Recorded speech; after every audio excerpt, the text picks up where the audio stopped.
ഓണത്തെ വരവേറ്റ് beauty silks August 20 മുതൽ September 30 വരെ ബ്യൂട്ടി സിൽക്സ് മിന്നിച്ചോണം.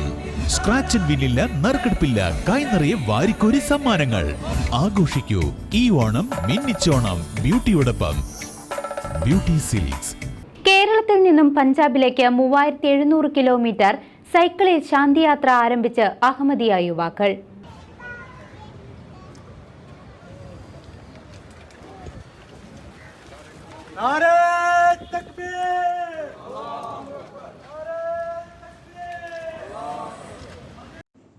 അഹമ്മദിയ മുസ്ലിം ജമാഅത്തിന്റെ ആഗോള റൈഡ് ഫോർ പീസ് ക്യാമ്പയിന്റെ ഭാഗമായി കേരളത്തിൽ നിന്ന് പഞ്ചാബിലേക്കുള്ള സൈക്കിൾ യാത്ര ആരംഭിച്ചു.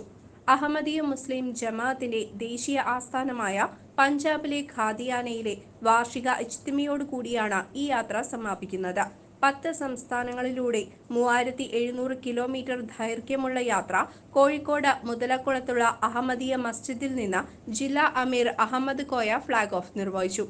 ഏവരുടെയും സ്നേഹവും ആരോടും വെറുപ്പില്ല എന്ന മുദ്രാവാക്യമുയർത്തി സമൂഹത്തിലെ സംഘർഷങ്ങളും വർഗീയതകളും സ്നേഹം കൊണ്ടും സൗഹൃദം കൊണ്ടും ഇല്ലാതാക്കി മാനവ ഐക്യത്തിന് ഊന്നൽ നൽകാൻ വേണ്ടിയാണ് ഈ ഉദ്യമമെന്നും മാനവരാശിയുടെ അസ്തിത്വത്തിനും പരിസ്ഥിതിക്കും അപകടകരമായേക്കാവുന്ന 3ാം ലോക മഹായുദ്ധം ഒഴിവാക്കാൻ പൗരനെയും സ്റ്റോപ്പ് വേൾഡ് വാർ 3 എന്ന ക്യാമ്പയിൻ മുഖേന ബോധവൽക്കരിക്കുകയും റൈഡ് കടന്നു പോകുന്ന പ്രധാനപ്പെട്ട ഇടങ്ങളിൽ 3ാം ലോക മഹായുദ്ധത്തെ ചെറുക്കാനുള്ള ക്യാമ്പയിൻ നടത്തുകയും ജനങ്ങളെ ബോധവൽക്കരിക്കുകയും ചെയ്യുക എന്നതാണ് റൈഡിന്റെ മുഖ്യ ലക്ഷ്യമെന്നും ചേലക്കര സ്വദേശിയും ഈ ശാന്തിയാത്രയിലെ സൈക്കിൾ റൈഡ് അംഗവുമായ മൗലവി ടി റഹീം അഹമ്മദ് പറഞ്ഞു.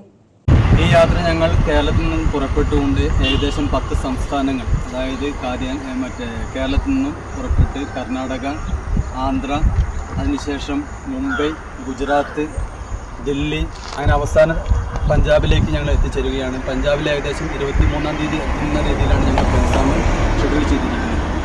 അതിനുശേഷം അവിടെ നടക്കുന്ന അഹമ്മദിയ മുസ്ലിം ജമാഅത്തിൻ്റെ യുവജന സംഘടനയായ മസ്ജിദ് ഖുദ്ദാമുൽ അഹമ്മദിയയുടെ പ്രോഗ്രാം, അതായത് വാർഷിക ഇജ്തിമ മസ്ജിദ് ഖുദ്ദാമുൽ അഹമ്മദിയയുടെ കോൺഫറൻസിൽ പങ്കെടുത്തുകൊണ്ട് 25, 26, 27 തീയതികളിൽ പങ്കെടുത്തുകൊണ്ട് അവിടെ നിന്ന് മടങ്ങുന്നതായിരുന്നു. ആഗോളതലത്തിൽ അഹമ്മദിയ മുസ്ലിം ജമാഅത്തിൻ്റെ നേതാവായ മിർസ മസ്റൂർ അഹമ്മദ് അദ്ദേഹത്തിൻ്റെ നിർദ്ദേശപ്രകാരമാണ് ഞങ്ങൾ ഇത്തരത്തിൽ ലോകത്തുള്ള പല രാജ്യങ്ങളിലും ഇതുപോലെയുള്ള ക്യാമ്പയിനുകൾ സംഘടിപ്പിക്കുന്നുണ്ട്.